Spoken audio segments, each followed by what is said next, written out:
আসসালামু আলাইকুম। প্রথমেই আমরা এই প্রোগ্রামটি ইনস্টল করে নিব। ধরুন আমি যে কোনো একটি সফটওয়্যার আজকে ইনস্টল দিব, সেটি আজকে দেখবেন কিভাবে ইনস্টল করবেন, কি আমাদের প্রয়োজন সফটওয়্যারটি ইনস্টল করতে হলে সেটি আমাকে আগে জানতে হবে। যেমন আমি আজকে ইনস্টল করব হচ্ছে Adobe Illustrator 10, এটি আমি ইনস্টল দিব। তো এগুলো চাইলে আপনি ইন্টারনেট থেকেও নিতে পারেন, কিন্তু ইন্টারনেট থেকে অনেক সময় দেখা যায় কি এগুলো পাওয়া যায় না।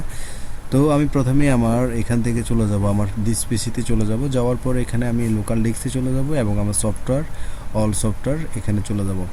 অল সফটওয়্যারে আসার পর এখানে আমার সবগুলো সফটওয়্যার রয়েছে। তো আমি এখান থেকে যেটি করব, Adobe Illustrator ক্লিক করব। ক্লিক করার পর এখানে আমাকে এই সফটওয়্যারটির ভিতরে নিয়ে এসেছে। এখানে আমার যেগুলো দরকার সেটি হচ্ছে সিরিয়াল নাম্বার এবং অ্যাপ্লিকেশন নামে যে ফাইলটি রয়েছে সেটি, এই যে দেখেন অ্যাপ্লিকেশন, এটি হচ্ছে আমার সেটআপ। তো এখানে আমি সেটআপটা আপনি ইনস্টল করবেন আর সিরিয়াল নাম্বারটা ইউজ করবেন। তাহলে আপনার প্রয়োজন হচ্ছে সেটআপ এবং সিরিয়াল নাম্বার। প্রথমে আমরা সিরিয়ালটাকে ওপেন করে নিব। ওপেন করে আমরা এটি নোটপ্যাডে ওপেন হবে, এটাকে মিনিমাইজ করে রাখবো। এরপর আমি সেটআপ ফাইলটিতে ক্লিক করব। ক্লিক করার পর এখানে ইয়েস দিয়ে দেব। ইয়েস দেওয়ার পর এটি আমার ইলাস্ট্রেটরটি ইনস্টল হচ্ছে, একটু সময় নেবে। ওকে, বলছে টু কন্টিনিউ, ক্লিক নেক্সট। তারপর আমি নেক্সট দিয়ে দেব। নেক্সট দিয়ে দেওয়ার পর বলছে to avoid restriction system after registration please close the application before processing. Okay, আমি এটাকে দিয়ে দিব। এরপর আমি এখানে Adobe Illustrator 9 এটা একদম আপডেট ভার্সন, এটাই দিব। এটা দেওয়ার পর এখানে আমাকে বলছে charge local hard drive on for your installation. তো আমি ওকে, এরপর আমি এখানে ইউএস ইংলিশ যেটা, এটাই দিব।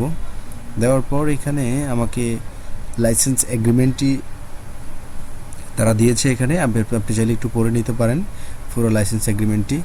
এরপর আমি ইয়েস দিয়ে দিব। এখানে আমার প্রোগ্রামটি কোন ড্রাইভে আমার থাকবে, সি ড্রাইভে থাকবে, এটি হচ্ছে Adobe Illustrator 10 হিসেবে। তো এখানে আমি ব্রাউজ করে যদি আপনি চেঞ্জ করে দিতে চান, আপনার অন্য কোনো ড্রাইভে যদি আপনি এটির লোকেশান একজ্যাক্ট করতে চান, এক্ষেত্রে এটাকে আপনি ডেস্টিনেশন আপনি চাইলে অন্য কোনো ফোল্ডারে রাখতে পারেন। যাই হোক, আমি যেভাবে সেভাবেই রাখবো। নেক্সট দিয়ে দিব। নেক্সট দিয়ে দেওয়ার পর এখানে আপনি এটিকে কীভাবে ইউজ করবেন, আপনার এই সেটআপটি কীভাবে হবে, টাইপিক্যালি, কমপ্যাক্ট, কাস্টম, তাহলে আপনি এখানে কোনটা, তো আমি এখানে টাইপিক্যালি দিব। তো আমি প্রথমটাই রাখবো, সেহেতু আমি নেক্সট দিয়ে দিব। তো আমার কোম্পানির নাম হচ্ছে, যে কোনো একটা দিয়ে দিলে হবে, এটা কোনো বিষয় না।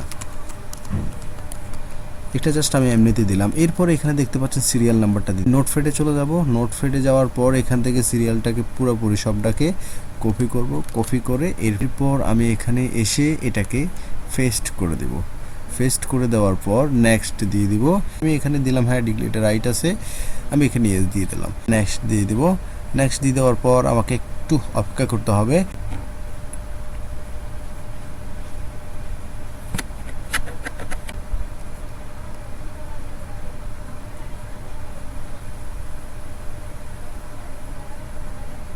You for choosing Adobe Illustrator 10।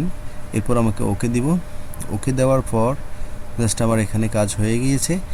এইবার আমি এখান থেকে এটা কি ক্রস করে বের হয়ে যাব।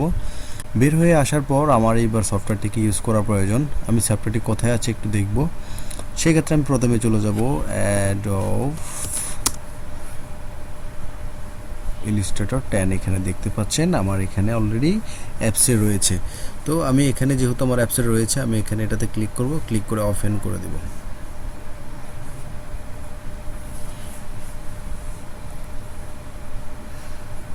এখান থেকে চাইলে আপনি এটিকে কয়েকবারে, যে আপনি এখান থেকে জাস্ট যদি দিয়ে দেন যে প্রিন্ট টু টাস্কবার, তাহলে এটি চলে আসবে এখানে।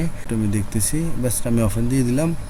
ওপেন দেওয়ার পর এখানে আমার একটি অলরেডি ওপেন হয়েছে, তাই না, এটি আমি কন্টিনিউ করে দেব। ওকে, এবার আমার অলরেডি ইলাস্ট্রেটরটি ওপেন হয়ে গিয়েছে, দেখতেই পাচ্ছেন সব কিছু আমার ঠিক হয়ে গেছে।